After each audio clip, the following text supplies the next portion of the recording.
Hello again everyone. Welcome back to our video series on our 68 Chevy fuel injection install. So let's get started.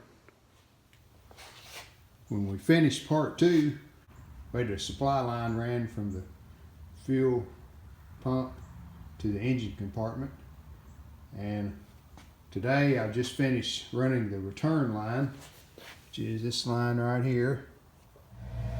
Here are both lines coming in. You can see them together.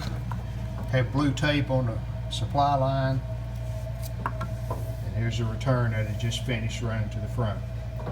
So I think our next step, we're going to unhook this carburetor, get it out of the way, and set the new fuel injection carburetor on just to see how it fits and how our fuel lines will hook up, so we can get a measurement on them. So that'll be the next step.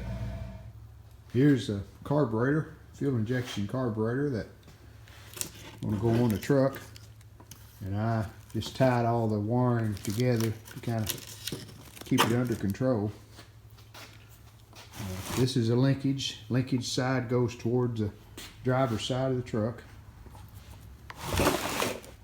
And on the back here, this is a gas in, and this is a return line right here. So that's the two we're going to be using. We also got a couple of vacuum ports that we're going to use right here. This is for the brake booster, and this will go to the PVC valve. So I'm going to set it on there and see what it looks like, and get some measurements on those fuel lines, and we can get them made. This is a gasket supplied with the new carburetor. So we've got it on. There's our two vacuum lines there in the back, you can see, hanging loose. So let's set it on here, see how it fits.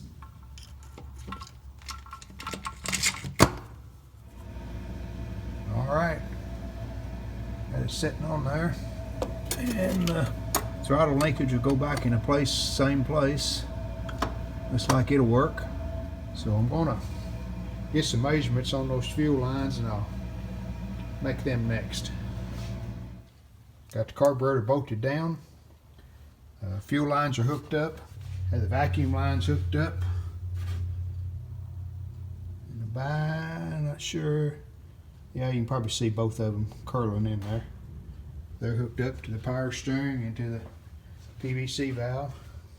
So I've got to put this cotter key in the linkage right here. Install the temperature, coolant temperature sensor. It's right there. I was able to just take a plug out of the manifold, put the sensor in its place. Next, we removed a mechanical fuel pump, and we replaced the old mechanical fuel pump with a plate. You see it right there. We also removed all the old fuel lines from the pump all the way back to the tank. It was running along the frame, so got rid of all of them too. We also cleaned up the fuel line routing. The two here together. We purposely left the fuel lines a little long. You can see they curl back and then down the frame, just in case we have to reposition something in the engine compartment.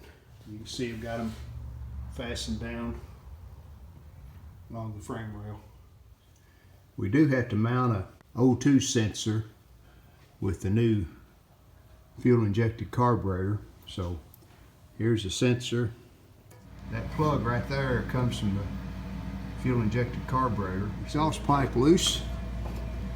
See where I unhooked it there. Got it dropped down enough that I can get the drill in there.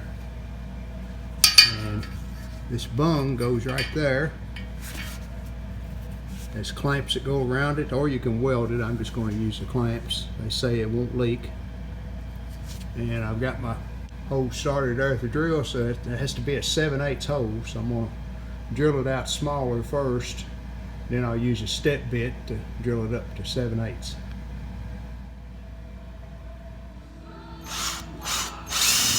There's a 7/8 hole. The bung just mounts on top of it. Has a gasket that goes under it, and 2 clamps. That should do it. Alright, there's a bung installed. We got the clamps around it. It's tight. It's got a gasket on the bottom that seals it. So we're ready for the O2 sensor. Then we'll put the exhaust pipe back up, fasten it back. Here's a completed O2 sensor install.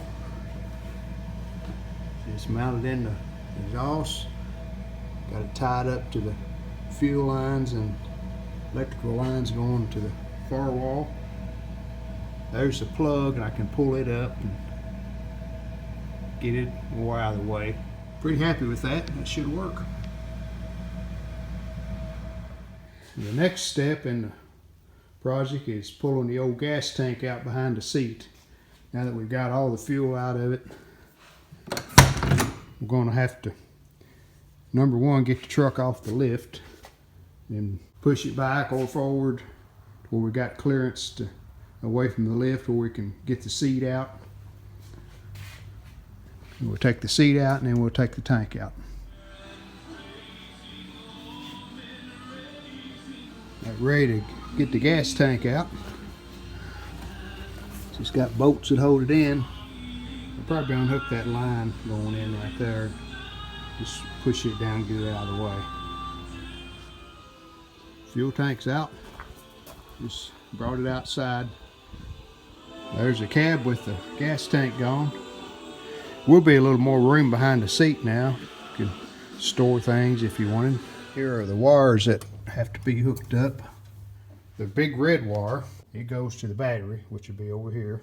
The orange wire goes to the fuel pump to make the fuel pump run. And it's not going to be long enough. So we're going to have to, we'll feed it down as far back as we can on the frame, and then we'll have to add an extension to it for the fuel pump. The blue wire goes to the minus on the coil, and that's pretty straightforward. It's right there. The white wire, it goes to the ignition switch. Okay, I extended the fuel pump wire. We're going to rewire this truck too, so I'm not sure if the new wiring harness has the fuel pump wire that's long enough to run all the way back here to the tank. If it does, then we won't need this probably.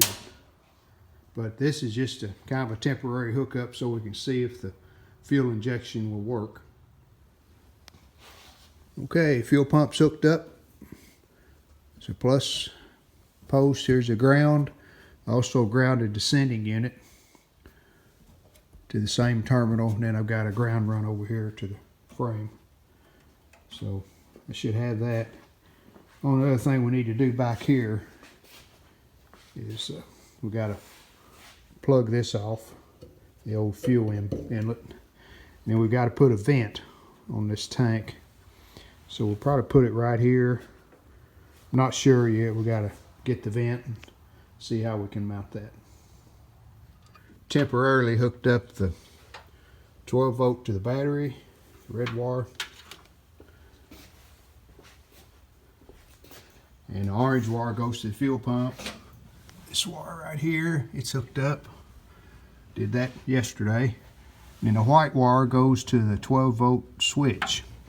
When you turn the ignition switch on in the run position and the start position, there's 12 volts there. So got that hooked up. The yellow wire goes to the cooling fans, and it's not required, so it doesn't have to be hooked up to test it. I've also plugged in my handheld controller right here. So I checked all my fuel lines and they all seem tight, so I guess we're ready to see if this thing will start up.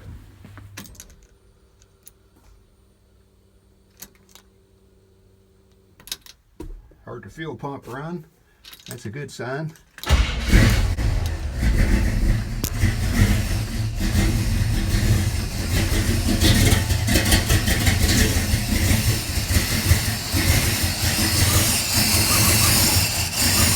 There's settings on this controller for a mild cam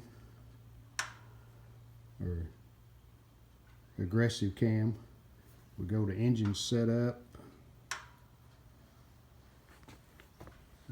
You can see number 3 says cam is on 2.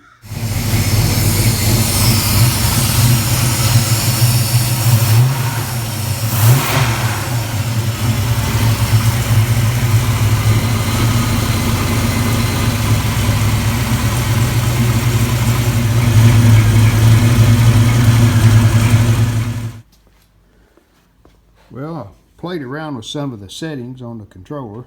The idle warm is set for 800 RPMs. Haven't played with that much just to see.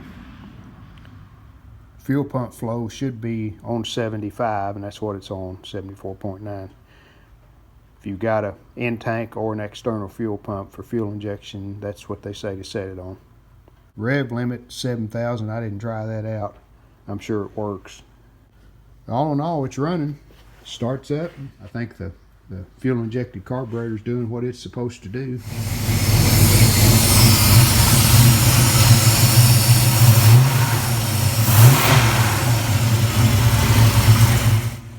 Here's some of the settings you can access with a handheld controller. Fuel pressure, RPMs, temperature. A lot of settings on here that you can access. Pretty neat setup. So that concludes our fuel injection install on the 68 Chevy truck. Stay tuned for more videos when we'll be rewiring the truck, and we'll start a new series on that, so stay tuned. We hope you've enjoyed this video. If you did, hit the like button, and we'd love it if you would subscribe to our channel. Thanks.